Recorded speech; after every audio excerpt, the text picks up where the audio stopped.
Good morning बच्चों। आज मैं क्लास सेकंड में आपको व्याकरण का पार्ट 3 शब्द विचार समझाने जा रही हूँ। तो देखिए, वर्ण मिलाएं, शब्द बनाएं, पढ़ें पढ़ाएं, ज्ञान बढ़ाएं। यानी वर्णों को मिलाकर हम शब्द बनाएं, पढ़ें और पढ़ाएं और अपना ज्ञान बढ़ाएं। तो देखिए, वर्णों के मेल को पढ़िए और समझिए। फ ल मिलकर के बना फल, घ र मिलकर बना घर, क म ल मिलकर बना कमल, न ग र मिलकर बना नगर, श ल ग म मिलकर बना शलगम, बरगद मिलकर बना बरगद। ठीक है ना। अब हम जानेंगे शब्द क्या होते हैं। तो देखिए, शब्द क्या है?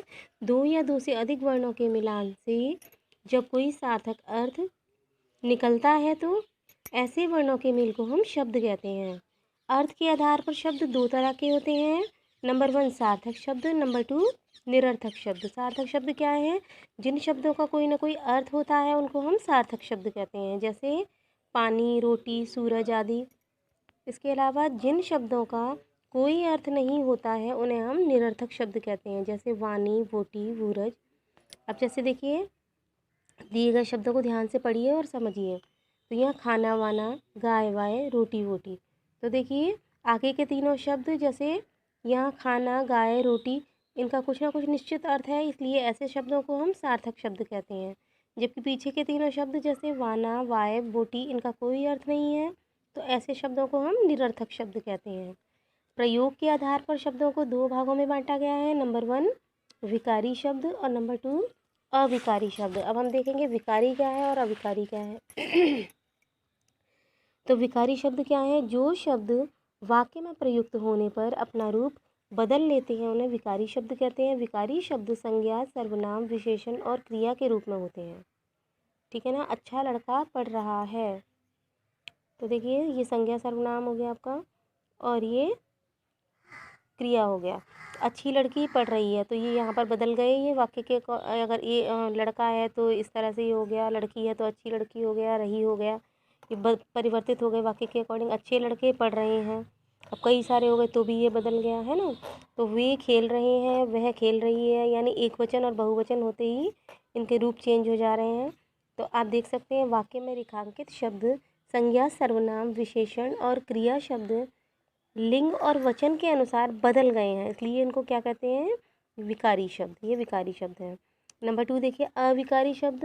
तो जो शब्द किसी भी अवस्था में अपने रूप को नहीं बदलते हैं उन्हें अविकारी शब्द कहते हैं। ये कौन कौन से होते हैं? क्रिया विशेषण, संबंध बोधक, समुच्चय बोधक और विस्मयादि बोधक के रूप में होते हैं। जैसे देखिए, बालिका जोर से बोल रही है, बालिकाएं जोर से बोल रही हैं, तो ये जो जोर से है वो ऐसे कैसे रहा, चाहे वो एक है चाहे ज़्यादा है।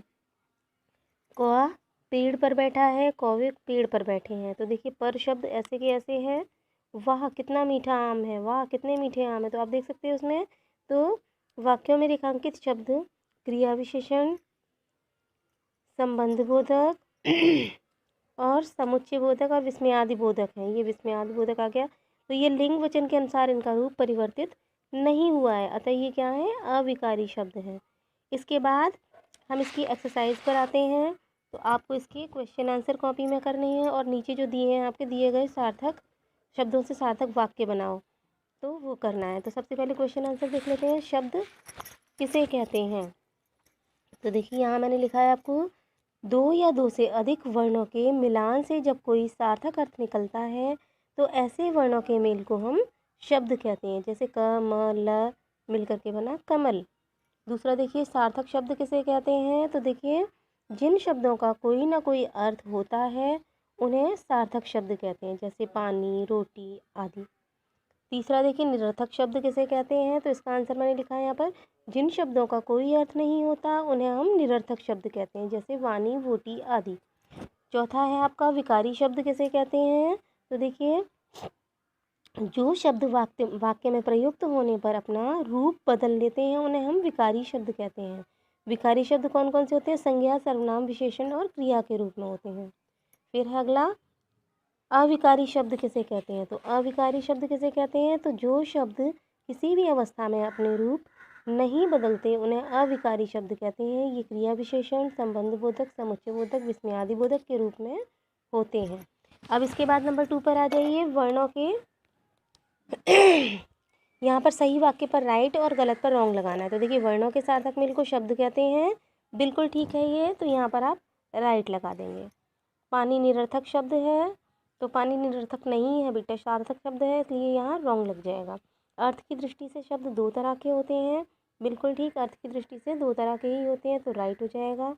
जिन शब्दों के अर्थ होते हैं उन्हें हम सार्थक शब्द कहते हैं, बिल्कुल सही है ये भी, राइट। तो देखिए यहाँ पर कुछ मिक्स वर्ड से रखे हैं, जिनको आपको सार्थक शब्दों को, जिनमें से छांट कर आपको सार्थक शब्द अलग करने हैं और निरर्थक अलग करने हैं। तो हम सबसे पहला शब्द लेते हैं दाल।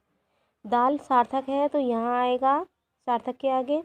वाल सार्थक नहीं है तो वाल को आप निरर्थक के नीचे लिखोगे। इसी तरह से रोटी सार्थक के नीचे, वोटी निरर्थक के नीचे। पानी सार्थक के नीचे, वानी निरर्थक के नीचे। गाना सार्थक के नीचे, वाना निरर्थक के। कपड़ा सार्थक के नीचे, वपड़ा निरर्थक के। इसी तरह से बोरी सार्थक के नीचे और वोरी निरर्थक के नीचे। ठीक है, इसको आपको बुक में ही सॉल्व करना है। इसके बाद जो मैं आपको करवा रही हूँ ये आपको अपनी नोटबुक में भी करना है। दिए गए शब्दों से सार्थक वाक्य बनाइए। था गर्मी का मौसम, तो इसको जब सही से करेंगे तो आप क्या हो जाएगा, गर्मी का मौसम था। बच्चों करो को शांत, यानी बच्चों को शांत करो। सुनो दादी से कहानी अपनी, यानी अपनी दादी से कहानी सुनो। आई होप कि सबको समझ में आ रहा है। अगला है इसमें देखिए 4th नंबर पर, रटती कविता है मुस्कान, यानी मुस्कान कविता रटती है।